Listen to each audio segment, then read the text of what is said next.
Well, found out what the problem was after I took this, replaced this thing, pressure valve.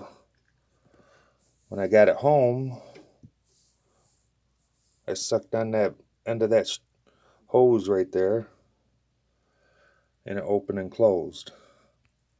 But I also seen that the red light, which would be down here, wasn't flashing when I was giving it vacuum. So it told me that something was wrong with this, which is the motor, the fan motor. So after taking it apart, as you can see, it was full of junk. I found this critter in there, squirrel. So always shut your furnace off when you're working on it. I got to do some heavy duty cleaning on this thing. Jeez, good luck to you.